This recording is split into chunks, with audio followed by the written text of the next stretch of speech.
Ya, kita melanjutkan dialog siang ini, Mas Toto. Kalau kita bahas, mungkin ini ada 7 kementerian ya, Pertahanan, Pendidikan dan Kebudayaan, Pekerjaan Umum, Agama, Kesehatan dan Perhubungan. Polri ini juga mendapat budget dana anggaran yang sangat besar.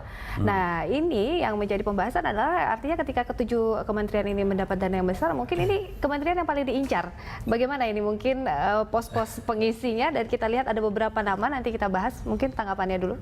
Iya, menurut saya sebetulnya setiap pos kementerian harus tetap memiliki indikator profesional. Jadi bukan hanya pos-pos tertentu, tetapi untuk menghindari prasangka bahwa ada deal-deal politik, bahwa ada atemisasi dari sekelompok parpol, sekelompok elit, memang alangkah baiknya skala-skala prioritas pada kementerian tertentu betul-betul dibuat terputus dengan orang-orang yang berasal dari partai politik. Ini kita sedang berbicara psikologi masyarakat ketika menganggap deal-deal politik selalu ada dalam bentukan kabinet. Karena memang harus diakui, apalagi dalam kondisi kekinian, ada 3 menteri aktif dari pemerintahan SBY Budiono yang tertangkap, kebetulan ketiga-tiganya adalah pimpinan parpol.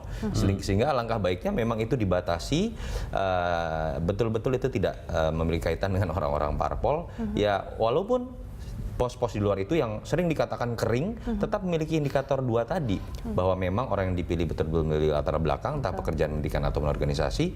Yang kedua, ya andai kata dari parpol, harus ada kesepakatan bahwa mereka akan keluar sebagai pimpinan parpol di jajaran eksekutif. Baik, nih Prof. Hamdi, kita lihat juga di Mas Toto ada beberapa nama mungkin yang kita akan lihat di grafis, pemirsa kita saksikan bersama.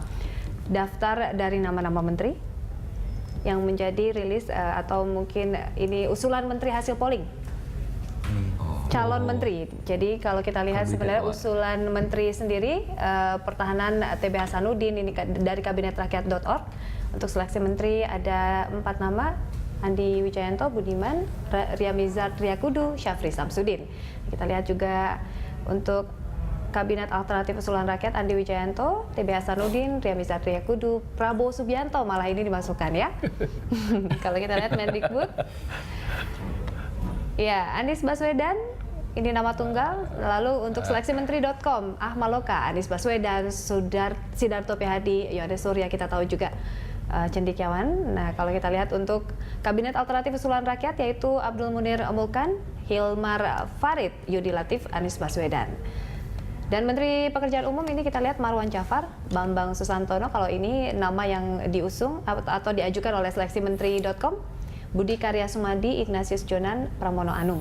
Nah, untuk Kabinet Alternatif Usulan Rakyat, Bayu Krisnamurti, Ilham Akbar Habibi, Tri Mumpuni Wijayanto, dan Joko Kirmanto.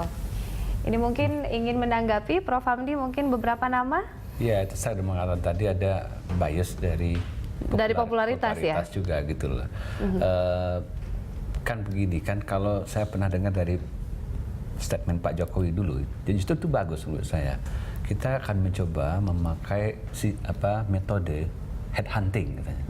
Jadi kalau headhunting memang metodenya memang dikumpulkan nama-nama, ya. Kalaupun nama itu belum ada, kita bertanya ke orang-orang yang bisa memberikan referensi, ya. Siapa orang-orang paling orang hebat di negeri ini yang bisa kita telusuri, kita kejar orang itu, walaupun orang itu nggak populer, dicari gitu, track recordnya gitu ya. Jadi headhunting itu paling bagus untuk mendapatkan kualitas gitu loh. Saya tidak tahu apakah memang itu akan dipakai ya di rumah transisi gitu ya. Betul. Ada sekelompok orang yang memang melakukan proses headhunting itu ya. Sekarang mungkin sebenarnya kan itu sekarang usulan sudah ribuan masuk kan. Jadi ribuan dari yang begini-begini ya, yang polling-pollingan, juga lembaga-lembaga tertentu memberikan masukan gitu ya, lembaga-lembaga kajian. Jadi sebenarnya sekarang filenya mungkin sudah ribuan. Nah, itu mungkin juga menjadi kesulitan tersendiri juga. Ribuan begitu banyak kan, ya. Tapi kalau orang sudah terlatih misalnya melakukan proses headhunting itu, dia bisa kok milah-milah gitu. Ya. Dan kualitasnya seperti apa sih, Prof, kalau kita lihat beberapa nama tadi begitu? Sebagian ada yang masuk gitu ya, ada sebagian ada yang memenuhi kualifikasi profesional begitu. Kan intinya begini kan, jumlah menteri itu kan terbatas gitu ya. Sementara nanti kan filenya sudah yang masuk sudah banyak ribuan kan. Nah, tinggal sekarang kan mencari yang terbaik dari antara stok yang ada itu. Kalau memang belum ada di file yang sudah masuk ribuan itu, ya mungkin tim headhunting tadi punya metode juga untuk berburu orang, ya, Betul. berburu kepala kemana-mana begitu, Baik. mencari yang terbaik Ya. begitu. Mas Toto, kalau kita lihat sebenarnya ini kalau tadi merujuk nama ada Kabinet Rakyat.org mengajukan ada nama TB Hasanuddin untuk posisi Menteri Pertahanan. Ya. Lalu kalau kita lihat ini kan dari PDIP. Kalau kita lihat juga ada Marwan Jafar di Kementerian PKB. Pekerjaan Umum PKB. Lalu Ripka Ciptani juga PDIP. Ini kan politisi begitu ya. Dan Ya.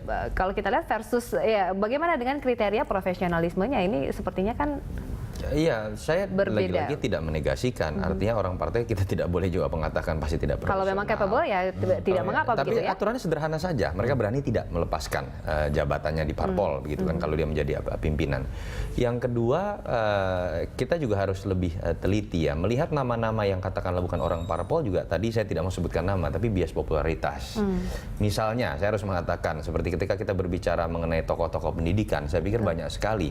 Tetapi orang yang memiliki kesempatan seperti Anies Baswedan untuk memiliki panggung dan kebetulan menjadi jubir Jokowi selama masa kampanye kan mungkin tidak banyak. Apakah kemudian kita hanya berhenti pada level siapa yang kita sebut dekat dengan Jokowi, siapa yang pernah memiliki panggung, profesionalitas dan keahlian kan tidak ditentukan dari itu saja. Nah itu yang menurut saya memang perlu ada tim khusus yang kemudian betul-betul ya layaknya sebuah sistem berbicara lepas dari kepentingan hal-hal yang berbau popularitas semata, yang itu sulit untuk kita paksakan kepada publik. Ya. Itu yang menurut saya mungkin harusnya bisa jadi seleksi. Oke, Ya, Prof. Hamdi mungkin mau Ya, menanggapi. kira-kira ini mekanisme kalau kita mencari yang paling optimal ya, kita kan mencari yang optimal. Betul yang tadi Toto mengatakan ya, belum tentu misalnya yang terbaik adalah orang-orang yang selama ini misalnya punya panggung Ya. popularitas gitu ya.